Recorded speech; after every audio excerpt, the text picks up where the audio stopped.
Hello दोस्तों, अगर आप डीएलएड थर्ड सेमेस्टर की तैयारी कर रहे हैं तो ये वीडियो आपके लिए बहुत ही आवश्यक होने वाली है, क्योंकि इस वीडियो में हम शैक्षिक मूल्यांकन से 30 इंपॉर्टेंट क्वेश्चन लेके आए हुए हैं जो परीक्षा के लिए बहुत ही आवश्यक हैं। तो चलिए चलते हैं अपने पहले क्वेश्चन की तरफ। हमारा जो पहला क्वेश्चन है वह है शिक्षार्थियों के सतत एवं समग्र मूल्यांकन पर प्रभावी जोर दिया गया। कब दिया गया था? तो ये दिया गया था राष्ट्रीय शिक्षा नीति 1986 में। ऑप्शन नंबर अ इसका सही जवाब हो जाएगा।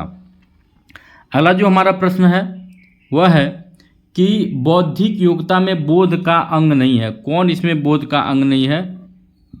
जिसका जो सही जवाब हो जाएगा वो हो जाएगा ऑप्शन नंबर द अनुप्रयोग। ये सभी क्वेश्चन एग्जाम में आए हुए हैं तो इसको जरूर देख के जाइए।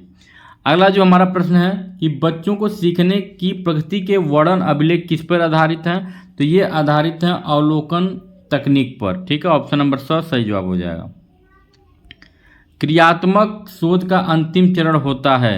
तो क्रियात्मक शोध का अंतिम चरण निष्कर्ष होता है। ठीक है, निष्कर्ष पे लोग पहुंच जाते हैं।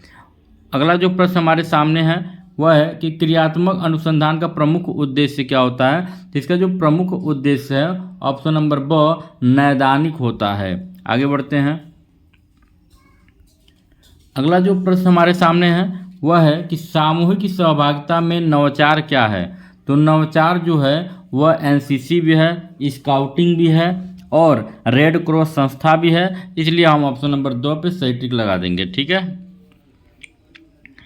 अगले क्वेश्चन की तरफ बढ़ते हैं कि क्रियात्मक शोध के प्रवर्तक कौन थे? इसके प्रवर्तक थे स्टीफन एस कोरे। ऑप्शन नंबर 100 सही जवाब हो जाएगा। आगे बढ़ते हैं कि सतत एवं व्यापक मूल्यांकन का आरंभ कब हुआ था? इसका आरंभ सन 2009 ईस्वी में हुआ था। तो ऑप्शन नंबर अ इसका सही जवाब हो जाएगा। आगे बढ़ते हैं। नेक्स्ट क्वेश्चन जो हमारे सामने है वह है कि रीता ने भाषा में 60 अंक प्राप्त किए। 60 अंक प्राप्त करना क्या कहलाता है? तो मापन कहलाता है। ऑप्शन नंबर अ इसका सही जवाब हो जाएगा। ठीक है, अगले क्वेश्चन की तरफ बढ़ते हैं। अगला जो क्वेश्चन हमारे सामने है कि प्रोफेसर स्टीफन एम कोरे की पुस्तक क्या है? उनकी जो पुस्तक का नाम था इम्प्रूव स्कूल प्रैक्टिसेस, ये उनके पुस्तक का नाम था। ऑप्शन नंबर 2 इसका सही जवाब हो जाएगा। नेक्स्ट क्वेश्चन जो हमारे सामने है वह है कि मूल्यांकन की शैक्षिक आवश्यकता किसको होती है? तो ये होती है सभी को, चाहे वो छात्र हो, चाहे शिक्षक हो, चाहे अभिभावक हो और समाज हो। अगले क्वेश्चन की तरफ बढ़ते हैं कि समान रूप से मूल्यांकन के कितने पक्ष होते हैं? मूल्यांकन के 6 पक्ष होते हैं। ठीक है, ऑप्शन नंबर 100 इसका सही जवाब हो जाएगा। अगले क्वेश्चन की तरफ बढ़ते हैं कि सतत व्यापक मूल्यांकन से तात्पर्य क्या है?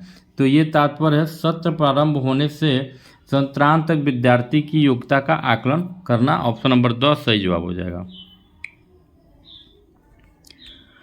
अगले क्वेश्चन की तरफ बढ़ते हैं कि शैक्षिक शोध की सामान्यतया कितने वर्गों में बांटा गया है? तो ये बांटा गया 6 वर्गों में। अगले क्वेश्चन की तरफ बढ़ते हैं कि निम्न में से कौन सा ब्लूम के ज्ञानात्मक क्षेत्र के अंतर्गत नहीं आता है? तो मूल्य आंकना। ऑप्शन नंबर 2 सही जवाब हो जाएगा। किसी समस्या का प्रस्तावित उत्तर क्या कहलाता है? तो ये परिकल्पना या उपकल्पना कहलाता है। ऑप्शन नंबर 2 सही जवाब हो जाएगा। नेक्स्ट क्वेश्चन जो है कि दिल्ली का लाल किला किसने बनवाया था? यह किस प्रकार का प्रश्न है? तो ये स्मृति आधारित प्रश्न है, याद करने वाला। ठीक है, ऑप्शन नंबर अ सही जवाब। नेक्स्ट क्वेश्चन जो है कि निम्नलिखित में कौन वस्तुनिष्ठ प्रकार का प्रश्न नहीं है? तो लघु उत्तरी जो होता है वह वस्तुनिष्ठ प्रकार का नहीं होता है। ठीक है, क्योंकि इसमें लिखना पड़ता है। आगे बढ़ते हैं कि मूल्यांकन एक निरंतर चलने वाली प्रक्रिया, यह कथन किसका है? तो ये कथन जो होगा वह एनसीईआरटी का है। ऑप्शन नंबर 100 सही जवाब हो जाएगा।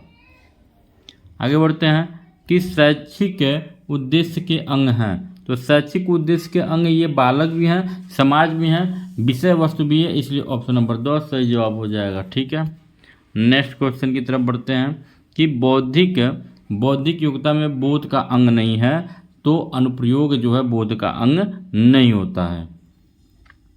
नेक्स्ट क्वेश्चन जो है कि रीता ने गणित में 50 अंक प्राप्त किए। 50 अंक प्राप्त करना क्या है? तो अभी आपने क्वेश्चन किया है कि मापन कहा जाता है। ऑप्शन नंबर अ इसका सही जवाब हो जाएगा। आगे बढ़ते हैं कि उत्तम परीक्षण की विशेषता नहीं है। तो क्या नहीं है इसका? तो उत्तम अंक की जो विशेषता हो जाएगी वह है कठोरता नहीं है, बाकी तो वैधता भी है, विश्वसनीयता भी है, वस्तुनिष्ठता, ये तीनों सही हैं, लेकिन कठोरता गलत है इसमें। ठीक है, आगे बढ़ते हैं कि ज्ञान बोध व अनुप्रयोग का संबंध मूल्यांकन के किस पक्ष से है।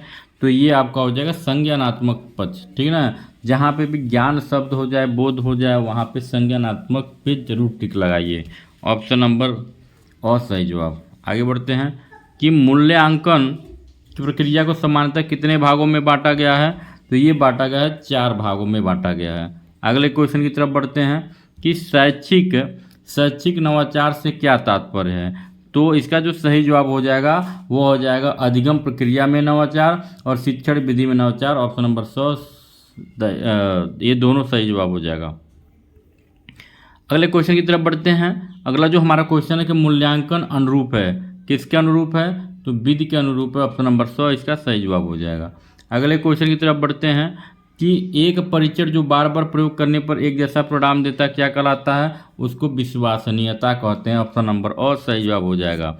अगले क्वेश्चन की तरफ बढ़ते हैं कि उत्तम परीक्षण की क्या विशेषताएं होती हैं। तो जो उत्तम परीक्षण होती हैं वह वैधता होता है, उसमें विश्वसनीयता होता है, व्यावहारिकता होता है, इसलिए ऑप्शन नंबर 2 इसका सही जवाब हो जाएगा।